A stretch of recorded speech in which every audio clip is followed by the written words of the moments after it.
ইমানের তার কমতি নাই, ইমান আকাশ সম, কিন্তু রাসূলকে নবী মানলো, শেষ নবী মানলো না। যেটা আমাদের দেশের কাদিয়ানি মুসলমানেরা বলে যে আমার নবী নবী, তবে শেষ নবী না, বরং জিবরাইল আমিন নবুয়ত নিয়ে যাচ্ছিল আলীর কাছে, ভুল করে চলে গেছে মুহাম্মাদের কাছে, নাউযুবিল্লাহি মিন যালিক। অথচ আল্লাহর বক্তব্য কি? মা কানা মুহাম্মাদুন আবা আহাদিম মির রিজালিকুম ওয়ালাকিন রাসূলুল্লাহি ওয়া খাতামান নাবিয়্যিন। আল্লাহু আকবার। প্রিয় ভাইরা, আমার গলাটা বসাস কয়দিন ধরে, এই যে আমির হামজার মাহফিল করেছি গত পরশুদিন আমার বেনাপোলে, প্রচণ্ড চিল্লানো লেগেছে মাইকের আওয়াজের মধ্যে, গলা গেছে পড়ে, এখন চেষ্টা করলেও আমার সুরে ফিরতে পারতেছি না, কিন্তু কথা তো বোঝা যাচ্ছে, এইভাবে কথা বোঝা যাচ্ছে তো ইনশাআল্লাহ। মন দিয়ে বুঝেন, রাসূল শেষ নবী ঘোষণাকার, জোরে বলেন রাসূল শেষ নবী ঘোষণাকার। আল্লাহ বলছেন রাসূল শেষ নবী, কাদিয়ানীরা বলছেন রাসূল নবী, তবে শেষ নবী নয়, বরং তারপরেও নবুয়তের ধারা আলীর মাধ্যমে জারি থাকা দরকার ছিল। ওই লোকটা বেঈমান হয়ে মারা যাচ্ছে। খুব মন দিয়ে বুঝেন, রাসূল হচ্ছেন আমার ইমানের জিম্মাদার। আল্লাহর ব্যাপারে ঈমান পরিপূর্ণ, কিন্তু রাসূলের ব্যাপারে ঈমান পরিপূর্ণ না থাকলে ওই লোকটা কোনোদিন আল্লাহর জান্নাতে যাবে না। এবার আসেন মূল কথায়, রাসূল যে নবী সেটা আমরা প্রমাণ পেলাম। রাসূল নবুয়ত পেয়েছেন কোন জায়গা থেকে? কোথায় থাকা অবস্থায়? মাশাআল্লাহ, হেরা গুহা থেকে। কোত্থেকে নবুয়ত পেয়েছেন? ঘটনা জানেন না? জিবরাইল আমিন এসেছেন, বলেছেন পড়ো ইকরা। ওই ঘটনা বলার আমার তো ইচ্ছা নাই। তিনি এবার নবুয়ত পেয়ে বাড়িতে ফিরে এসেছেন। আসার পরে ডাক দিয়ে বলছেন, খাদিজা জাম্বিলুনি, তুমি আমাকে কম্বল দিয়ে আচ্ছাদিত করে দাও। হযরতে খাদিজা বলছেন, ও আমার স্বামী, এই গরমের মধ্যে কেন আপনি কম্বল দ্বারা আচ্ছাদিত হতে চান? রাসূল করিম সাল্লাল্লাহু আলাইহি সাল্লাম ডাক দিয়ে বলছেন, খাদিজা রে, আমার মনে হয় শরীরে জ্বর এসেছে। কেন আপনার জ্বর আসলো? ও খাদিজা, তুমি জানো না, একজন আমার কাছে এসেছে, সে আমাকে নবুয়তের কথা শুনিয়েছে, কিন্তু মানুষটা মানুষের রূপে এসেছে, সে ফেরেশতা, যার মাথা ছিল আসমানে আর পা ছিল জমিনে। সুবহানাল্লাহ। তাকে দেখার পরে সে যখন আমার বুকে জড়িয়ে ধরেছে, আমি অত্যন্ত ভীতু হয়ে গেছি। ভয়ের কারণে আমার গায়ে জ্বর এসেছে। আমার বড্ড ভয় হয়, আমার কোনো ক্ষতি হয়ে যাবে, আমি মারা যেতে পারি। হযরতে খাদিজা ডাক দিয়ে বলছেন, তিনি তো তখনও রাসূলের নবুয়তের ব্যাপারে জানেন নাই, স্বামী বলে ডাকছেন। ও আমার স্বামী, কেমনে আপনার অনিষ্ট হতে পারে? আপনি তো এমন একজন মানুষ যে নিজে না খেয়ে অন্যকে খাওয়ান। তিনি রাসূলকে তখন এবার সান্ত্বনা দিচ্ছেন, রাসূলের মন শান্ত হচ্ছে না। তখন মা খাদিজা বলছেন, চলেন না, আমার একটা ভাই আছে, চাচাতো ভাই, যার নাম ওয়ারাকা বিন নাউফেল, তার অনেক জ্ঞান আছে, তার কাছে যে এই ঘটনাটা বললে একটা সমাধান সে দিতে পারবে। সুবহানাল্লাহ বলেন। আমরা মাঝে মধ্যে বিপদে পড়লে মানুষের কাছে যাই না? এর আগে তো আপনারা বিপদে পড়ে মানুষের কাছে যেতেন, যাওয়ার পরে বলতো 50,000 টাকা দিয়ে লাইন ঘাট করবান, বলে সেই টাকা মেরে দিত। কথা বলে না, হইছে না? শুনেন ঘটনা এবার কি হলো। মা খাদিজা রাদিয়াল্লাহু তাআলা আনহা রাসূলকে নিয়ে রওনা করলেন ওয়ারাকা বিন নাউফেলের দরবারে। সেখানে তিনি পৌঁছালেন। পৌঁছানোর পরে এবার ওয়ারাকা বিন নাউফেলের সাথে সব কথা যখন বললেন, ফাখবারাহু রাসূলুল্লাহি খাবারা মা রাআ ফাকালা লাহু ওয়ারাকা হাযা আন-নামুসুল্লাযী নাযালাল্লাহু আলা মূসা। আল্লাহু আকবার বলেন। ওয়ারাকা বিন নাউফেলকে যখন বললেন এই ঘটনা ঘটেছে, ওয়ারাকা বিন নাউফেল সব কিছু শোনার পরে বলছেন, ও খাদিজা, যেই ঘটনা তুমি আমাকে শোনালে, যার আশার বর্ণনা শোনালে, সে তো সাধারণ কেউ না, সে হচ্ছে মূসার উপরে নাজিল হওয়া ফেরেশতা, তার নাম হচ্ছে জিবরাইল আমিন। সুবহানাল্লাহ। এই কথা কে বলছে? ওয়ারাকা। মুসলিম ছিলেন না, তিনি ছিলেন খ্রিস্টানদের ধর্মের পণ্ডিত। তার মানে বোঝা যায় রাসূলের জন্মেরও হাজার হাজার বছর আগে যেই কিতাব নাজিল হয়েছে, সেই কিতাবেও আমার রাসূলের উপরে নবুয়ত আসার ঘটনা বর্ণনা করা হয়েছে। সুবহানাল্লাহ বলবেন না? আল্লাহ রাসূলকে যখন শোনালেন, যিনি আপনার উপরে নাজিল হয়েছেন তিনি তো আলা মূসা, মুসার উপরেও নাজিল হয়েছেন নাজ্জালাল্লাহু আলা মুসা, মুসার উপরেও আল্লাহ তাকে নাজিল করেছেন। এবার তিনি বলছেন ইয়া লাইতানি ফিহা জাযাগান লাইতানি আকুনা হাইয়ান ইয ইখরিজুকা কওমিক। খুব মন দিয়ে শুনেন, এই জায়গাটা আমার মূল পয়েন্ট। বলছে কিন্তু ওই জিব্রাইল যার কাছে আসে সে বিপদে পড়ে। কথা বুঝেন নাই? জিব্রাইল আমিন যাকেই নবুয়ত নিয়ে আসে সে বিপদে পড়ে। কি হয়? বলছে তাকে তোমার কাছে জিব্রাইল এসেছে, এখন তোমার কওমের লোকেরা তোমাকে বের করে দেবে। তোমার কওমের লোকেরা তোমাকে শুধু বের করবে না, তোমাকে গালিগালাজ করবে, তোমাকে যত কষ্ট দেওয়ার দিতে পারে। আহাই আফসোস, তখন যদি আমি বেঁচে থাকতাম। দেখেন, লাইতানি আকুনা হাইয়ান, যদি তখন আমি বেঁচে থাকতাম তাইলে তোমার পক্ষে আমি দাঁড়াতাম। খুব মন দিয়ে বুঝেন, আল্লাহ রাসূল তখন কি করলেন দেখেন। ফাকালা রাসূলুল্লাহ আও মুখরিজিকাকুম, আল্লাহ রাসূল বসা থেকে দাঁড়ালেন, দাঁড়িয়ে বলছেন আপনি কি বললেন? এ আমার দিকে খেয়াল করেন, ঠিক এইভাবে ওয়ারাকা বিন নওফলের দিকে চোখে চোখ রেখে দাঁড়িয়ে বলছেন আপনি কি বললেন? আমাকে মক্কার লোকেরা বের করে দেবে? আপনি পাগল হয়েছেন? মক্কার লোকেরা তো আমাকে আলামিন বলে, মক্কার লোকেরা আমাকে বের করে দেবে? মক্কার লোকেরা নিজের বউয়ের কাছে টাকা রাখার ক্ষেত্রে নিরাপত্তা লাভ করতে পারে না, আমার কাছে টাকা রেখে যায়, আমি যেই টাকা যেইভাবে দেয় সেই টাকা সেইভাবে ফেরত দেই। এই জন্যে তারা আমাকে বিশ্বাসী নাম দিয়েছে। তারা কারোর বিচার মানে না, আমি যে বিচার করলে তারা চোখ বন্ধ করে মেনে নেয়। আর সেই মুহাম্মদকে বের করে দেবে? আপনি এ কথা বললেন কেমনে? ভাই কথা শুনতেছেন আপনারা? মন দিয়ে বুঝেন, মন দিয়ে বুঝেন, মন দিয়ে বুঝেন। আপনি কেমন এটা আপনার এলাকার লোক ভালো জানে। ওই আমেরিকা, ব্রিটেন, রাশিয়া জানে আমাদের দেশের সাবেক প্রধানমন্ত্রী শেখ হাসিনা হচ্ছে গণতন্ত্রের মা, কিন্তু বাংলাদেশ তো জানে কত বড় ডাকাতের ডাকাত। বাইরের লোক তো জানে উনি বিশাল ভালো মানুষ, উনি 16 কোটি মানুষের নাকি খাওয়ায়। কার বাড়ি 2 কেজি চাল কিনতেছে একটু বলেন দিন দে। মনোহর ভাই, আপনার হাতে যে মোবাইল শেখ হাসিনা দিয়েছে আপনার, সত্যি করে বলেন তোমারটা দিয়েছ নাই? সবার হাতে মোবাইল কিটা দিয়েছে? বাবা, শেখ হাসিনা দিয়েছে। একটা মোবাইল কেন দিকে গরু বেচতেছে, সমিতির টাকা তুলে 1 বছর ধরে কিস্তি দিয়ে আব্দুর রহমান চিত হয়ে পড়িছে, বলতে শেখ হাসিনা দিয়েছে। কথা বলছেন না কেন? সব দিয়েছে। হ্যাঁ, কিছু দিক আর না দিক, মানুষকে হামলা দিয়েছে, মামলা দিয়েছে, বিনা বিচারে অন্যায়ভাবে ফাঁসির মঞ্চে ঝুলিয়েছে। এক এক করে কব, আস্তে আস্তে বলবো, তো একবারে কওয়া যাবে না। কথা শুনতেছেন ভাই? তো আপনি কেমন এটা আপনার এলাকার লোক জানে, বাইরের লোক জানে না। চাচা চলে যাচ্ছেন নাকি? মুরব্বি, ও মুরব্বি ডাকা যাবে না। ও ঠিক আছে, আমার দিকে খেয়াল করেন। নারায়ে তাকবীর। মক্কার লোকেরা আমাকে বের করে দিবে, আমাকে আলামিন বলে, আমাকে ভালোবাসে। মক্কায় সবার মধ্যে গ্যাঞ্জাম লেগেছে, কাবা শরীফের হাজরে আসওয়াদ কে সরাবে, কেউ কারোর বিচার মানে না। আমি যে বিচার করে দিলাম, সব গোত্রের লোক আমার দিকে তাকায় মেনে নিল এক বাক্যে যে মুহাম্মদ যেই বিচার করে সেই বিচার ভুল হতে পারে না, তারা আমাকে বের করে দেবে। তাইলে বিষয়টা কি দাঁড়ালো? কেন আমাকে বের করবে? আমি কি দোষ করেছি? দোষ তো একটাই, আপনি এতদিন কোরআনের কথা বলেননি তাই আলামিন ছিলেন, এখন কোরআনের কথা বলেছেন তাই আপনি রাজাকার হয়ে গিয়েছেন। যতদিন সঙ্গে ছিলেন সঙ্গী বলেছেন, যেই তাদের অন্যায়ের বিরুদ্ধে কথা বলেছেন আপনাকে জঙ্গি বলেছে।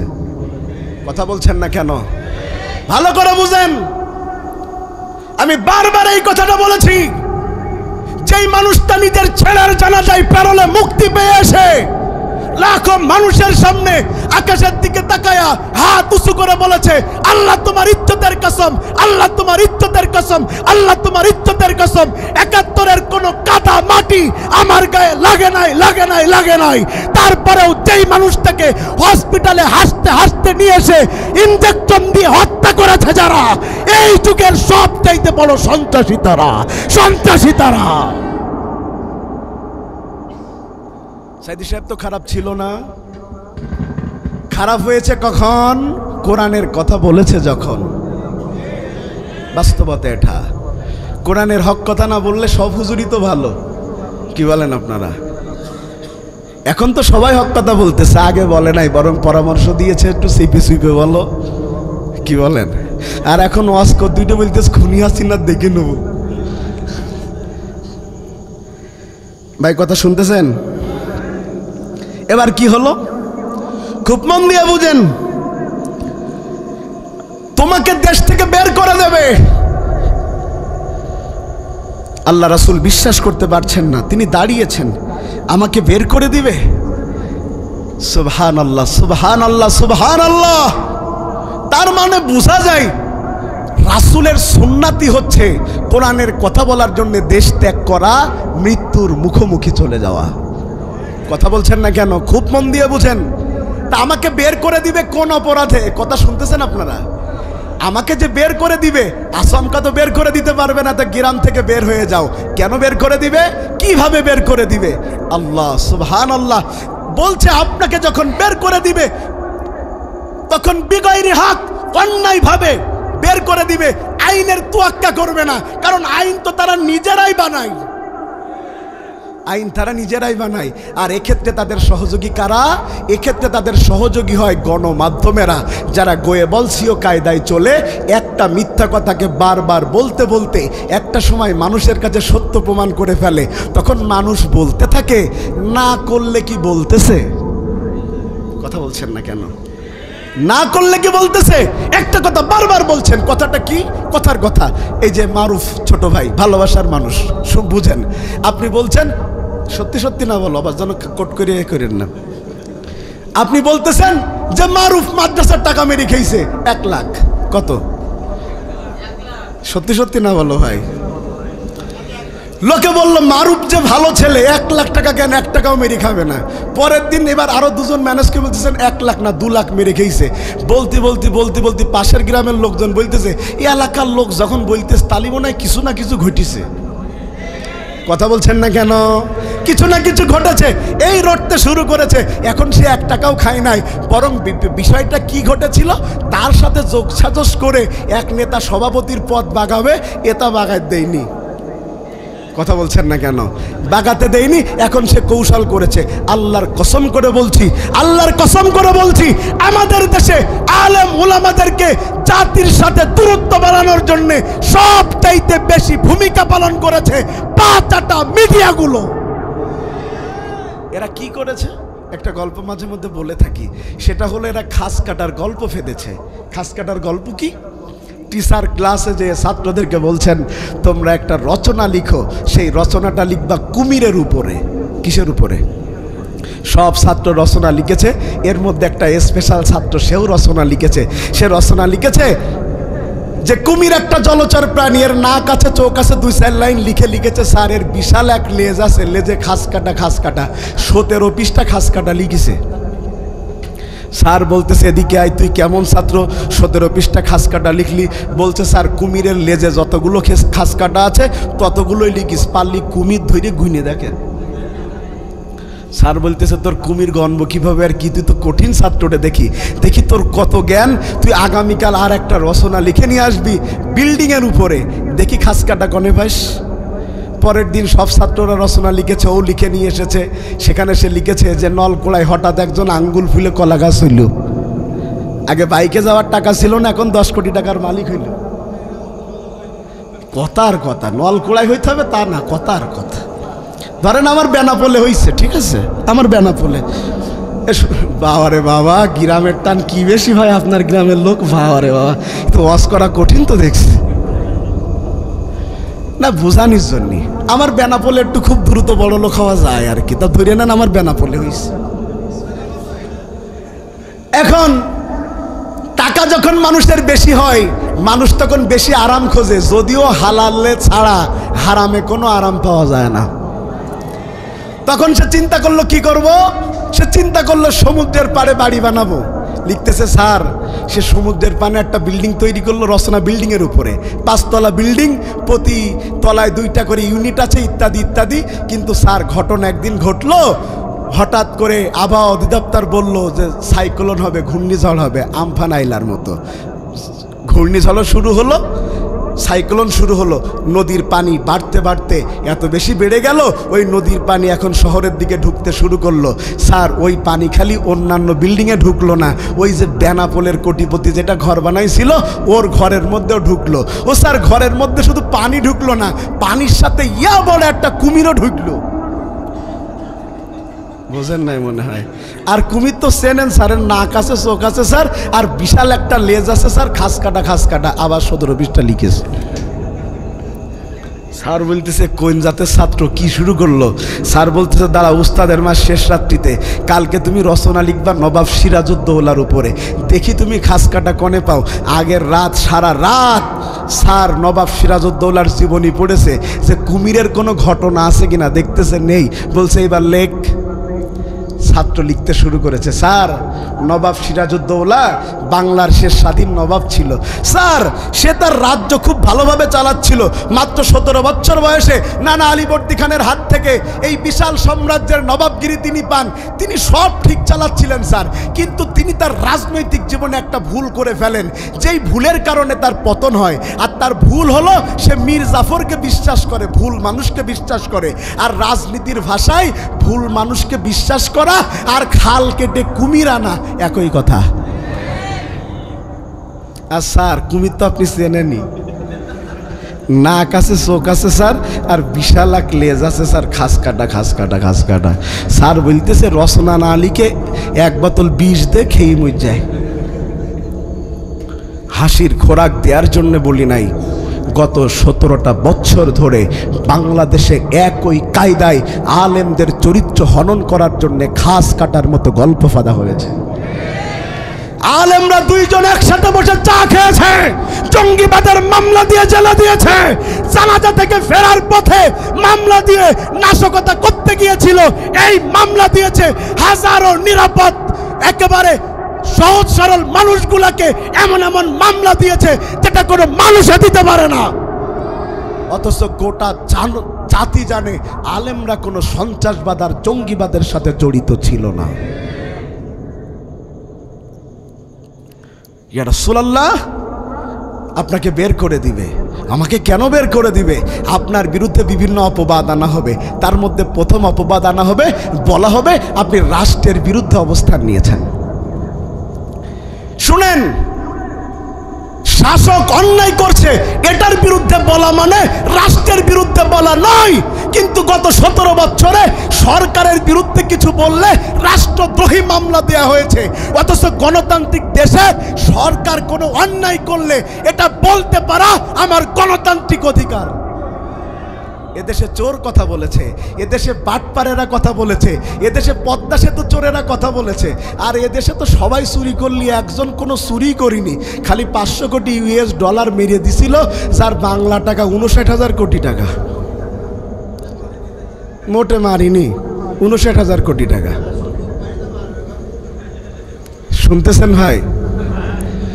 59,000 কোটি টাকা মেরে দেওয়া লোক প্রশ্ন তুলতেছে হুজুররা ওয়াজ করে টাকা নেবে কেন? শুনতেছেন ভাই, কথা শুনতেছেন? মাহফিলগুলো ঠিক করে করা যায় নাই, মাহফিলগুলো ঠিক করে করা যায় নাই। কিরামান কাতিবিনগুলো পাশে বসে থেকেছে, হক কথা বললেই হুজুরের হাত চেপে ধরেছে। আর সাতক্ষীরার অবস্থা আরো করুণ ছিল। এবার আর বলতে পারবেন না যে এটা সাতক্ষীরায় ঘটেনি। সেটা কি? বক্তার চাইতে অতিথিদের বেশি টাইম দেয়া লেগেছে। 3 ঘন্টা ধরে ঝাউডাঙ্গা মাদ্রাসায় ওয়াজ করতে এসেছি। আয় হায়, নেতারা উঠেছে 9টায়, মাইক ছিঁড়েছে 12:30টায়। ঝাউডাঙ্গা মাদ্রাসায় নামার সময় MP সাহেব নামছেন আর বলে যাচ্ছেন, খবরদার কোরআনের মাহফিলে কোনো রাজনীতি করবেন না। আর 3 ঘন্টা ধরে নৌকার ভোট চেয়েছে। আমাদের বলতেছে রাজনীতি করবেন না। লজ্জা করে না? কোরআনের মাহফিল দখল করে রাজনৈতিক দলের প্রতীক নিয়ে ভোট চেয়েছ, আর আলেমরা দিন কায়েমের পক্ষে কথা বললে রাজনৈতিক কথা বলে মাহফিল বন্ধ করে দিয়েছ। তোমার বিবেকে কুত্তায় প্রস্তাব করে দিয়েছে, কুত্তায় প্রস্তাব করে দিয়েছে।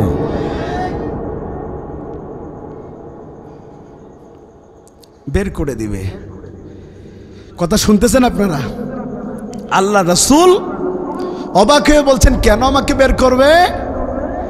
এবার জবাব দিচ্ছে ওয়ারাকা বিন নাউফেল, আমি সেটা তো বলতে পারবো না, তবে জিব্রাইল আমিন ইতিপূর্বে যত নবীর কাছে এই নবুয়াতি এনেছে প্রত্যেকের সাথে একই আচরণ করা হয়েছে। তার মানে বোঝা যায় হকের পথে থাকবে যারা বাড়ি ছাড়া হবে তারা, হকের পথে থাকবে যারা রাষ্ট্রদ্রোহী মামলা খাবে তারা, হকের পক্ষে থাকবে যারা নিজের সন্তানকে বুকে জড়িয়ে বছরের পর বছর ঘুমাতে পারবে না তারা। ওয়াজ করতে গিয়েছি ভোলাতে, মানুষেরা দেখা করতে এসেছে। বাড়ি কোথায়? সাতক্ষীরা। সবচেয়ে বেশি মানুষ হিজরত করতে বাধ্য হয়েছে সাতক্ষীরার মানুষ। কতদিন আছেন? 8 বছর, 10 বছর, 12 বছর। কাঁদতে কাঁদতে বলছে ভাই নিজের বাবা মারা গেছে, জানাজায় যেতে দেয় নাই, গেলেই মেরে ফেলে দেবে। প্রিয় ভাইয়ের আমার, অবস্থা কি এবার দেখেন তো। রাসূল কেন পাঠানো হলো? কাদের মধ্য থেকে পাঠানো হলো? মানুষের মধ্য থেকে। কোন মানুষের মধ্যে? যেখানে সে বড় হয়েছে। সুবহানাল্লাহ বলেন। এবার আসেন মূল কথায়, কেন পাঠানো হলো? ইয়াতলু আলাইহিম আয়াতিহি, তাদের কাছে পাঠ করবে আয়াত। আয়াত থাকে হাদিসে না কোরআনে? জোরে বলেন, কোথায় থাকে? সর্বপ্রথম কি পাঠ করে শোনাবে? কোরআনের আয়াত। বলেন কি পাঠ করে শোনাবে? এখানে আয়াত শব্দ কেন বললো? কারণ কোরআন তো একসাথে নাজিল হয় নাই। কোরআন নাজিল হয়েছে 22 বছর 5 মাস 24 দিন ধরে। যদি একসাথে নাজিল হতো তাহলে বলা হতো পুরো কোরআনের কথা, আর এক এক করে আয়াত নাজিল হয়েছে, এই জন্যে বলা হয়েছে আয়াতের কথা। কেন একবারে নাজিল না করে আল্লাহ বিভিন্ন সময়ে নাজিল করলেন? কি জন্যে? ভাই আপনার গ্রামে আগামী বছর কি সমস্যা হবে এবছর কি জানেন আপনারা? তাহলে সমাধান যদি এবছর দিয়ে রাখা হয় ওই সময় তো আপনার মনে থাকবে না। সমস্যায় পড়বেন যখন সমাধানের প্রয়োজন তখন। আল্লাহ জানেন কখন রাসূল সমস্যায় পড়বেন, সাহাবীরা সমস্যায় পড়বেন, ওই সময় কি সমাধান দেয়া দরকার। এই জন্যে আল্লাহ একবারে নাজিল না করে রোগীর রোগ যেমন চিকিৎসা করেছে তেমন। জানেন আপনার জ্বর হয়েছে, ডাক্তারের কাছে গেলে ডাক্তার বলে দিল আপনার তো কোনো এক সময় পাতলা পায়খানা হইতে পারে, একবারে ওষুধ খাইয়ে তুই দিবে? কথা বলে না।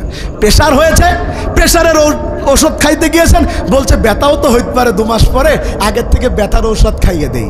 এটা যেমন করেনি, বরং যখন যেমন রোগ সেই রোগের চিকিৎসা দিয়েছে। আল্লাহ তাআলাও কোরআন ধীরে ধীরে রাসূলের ওপরে নাজিল করার মাধ্যমে জাতি যখন যেই বিপদে পড়েছে সেই বিপদ থেকে বাঁচানোর জন্য কোরআন থেকে সমাধান দিয়েছে। তার মানে বোঝা যায়, তার মানে বলা যায় জাতি সমস্যায় পড়লে 100% সমাধান যদি পেতে চাই, কোরআন ছাড়া মানুষের তৈরি করা সংবিধান দিয়ে সম্ভব নয়। একটা কিতাব দিয়েই সম্ভব, সেটার নাম কি? কথা কি বোঝাতে পারছি? তেলাওয়াত করবে। আমার মনোয়ার ভাই থানাঘাটাতে এবছরের আগের বছর বোধহয় তেলাওয়াতের মধ্যে আর কেরাতের মধ্যে পার্থক্য বলেছিলেন, আমার ভালো মনে আছে। তেলাওয়াত করা মানে কি? তেলাওয়াত করে শোনাবে মানে কি?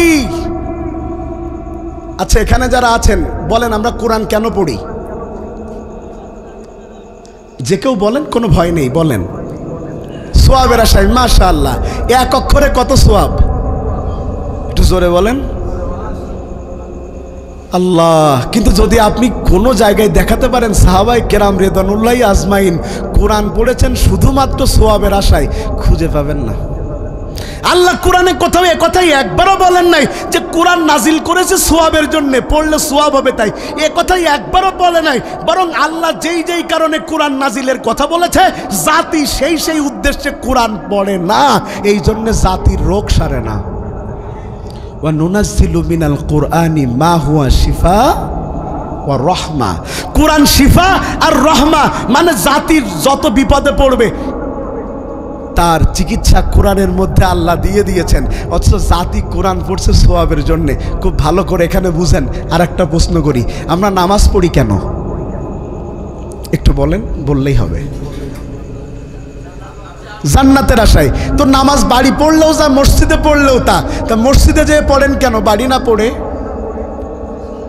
মাশাআল্লাহ, বলেছেন সোয়াব বেশি তাই আল্লাহ, অথচ জামাতে নামাজ সোয়াব বেশির জন্য আল্লাহ দেন নাই। কোথাও নাই যে জামাতে নামাজ আল্লাহ দিয়েছেন সোয়াবের জন্য, বরং সোয়াব দিয়েছে অনেকটা আমাদের এলাকায় দোয়া অনুষ্ঠান হলে মিষ্টি দেয় যেমন, মসজিদে নামাজ পড়তে গেলে সোয়াব বেশি, বিষয়টা হলো তেমন। মূলটা যেমন দোয়া অনুষ্ঠানে দোয়াটা থাকে, মসজিদে যাওয়ার উদ্দেশ্যও আলাদা। সেটা কি এবার সেটা শুনেন। মসজিদে মুনার হোসেন মমিন ভাই ইমামতি করতে দাঁড়ালো, পিছনের মুসল্লি কি বলবেন উনি কোন দল করে? কথা বলছেন না, খুব ভালো করে বুঝেন। জামাতে নামাজ কেন খুব ভালো করে বুঝেন। এই যে আমরা বলি ওয়াতাসিমু বিহাবলিল্লাহি জামিআ ওয়ালা তাফাররাকু ওয়ালা তাকুনু কাল্লাযিনা তাফাররাকু ওয়াখতালাফু মিন বাগদি মা জাআহুমুল বাইয়িনা।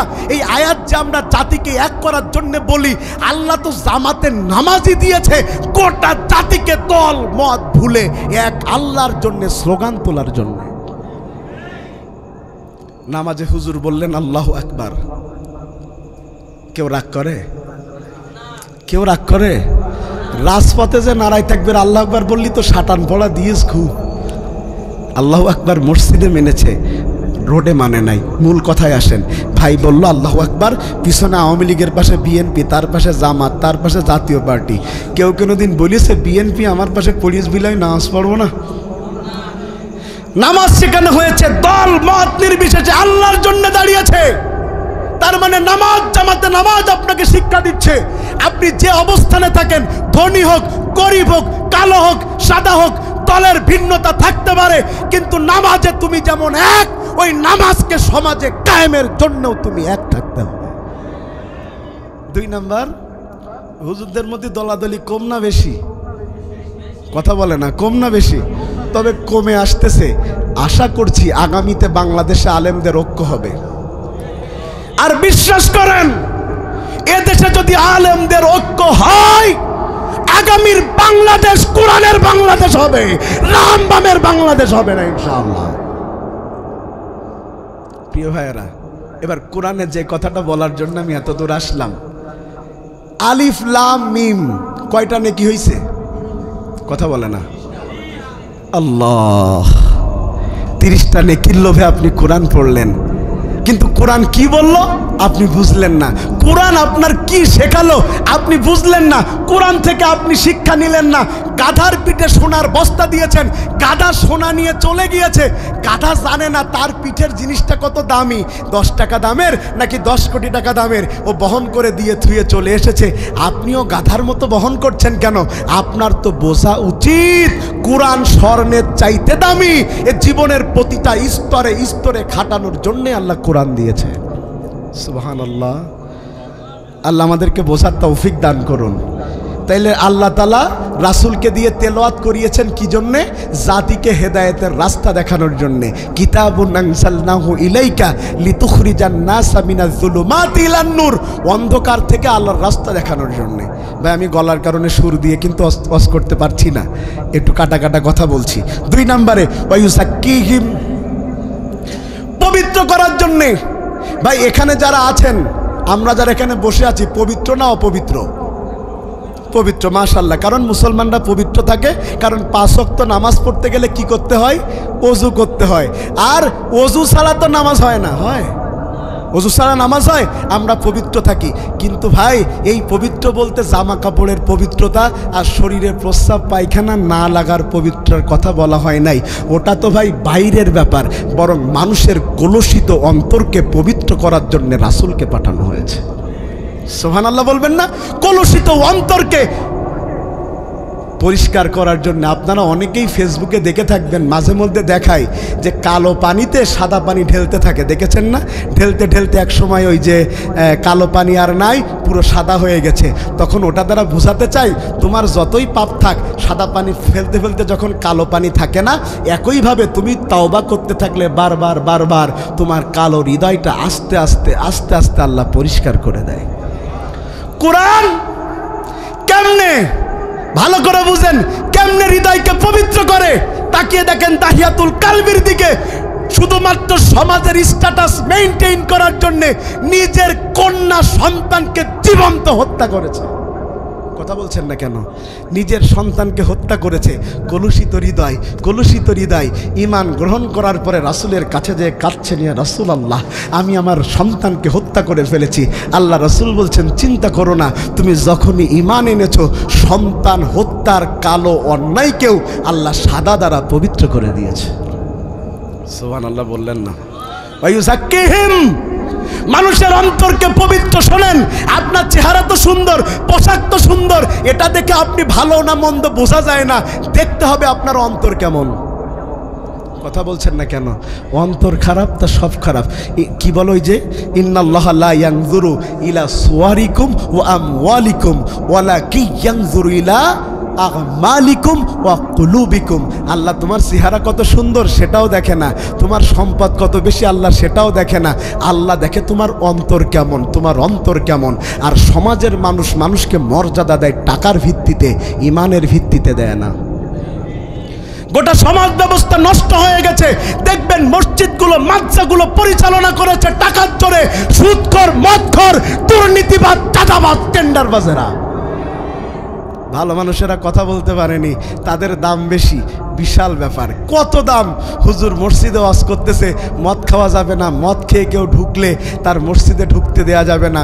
মুসল্লিরাও কড়াভাবে দাঁড়িয়ে আছে। মদখোর একটা ঢুকেছে আর গোলাকে ধরে পুকুরির মধ্যে ফেলে দিয়েছে যে মদখোর মসজিদে ঢুকবে।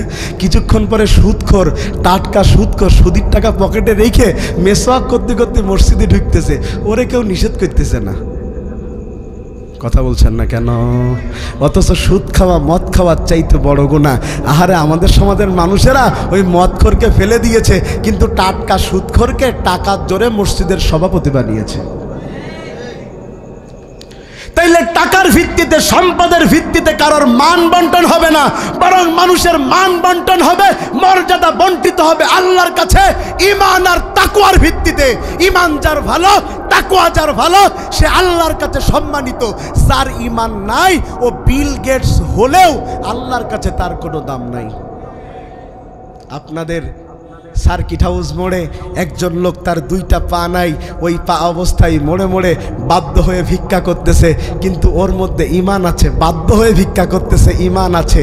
আর বিল গেটস কত টাকার মালিক সে নিজেও জানে না, ওর টাকা আকাশ সমান থাকতে পারে, কিন্তু ওর ঈমান নাই বলে আল্লাহর কাছে বিল গেটসের চাইতেও দুই পাহারা ভিক্ষুকের দাম বেশি।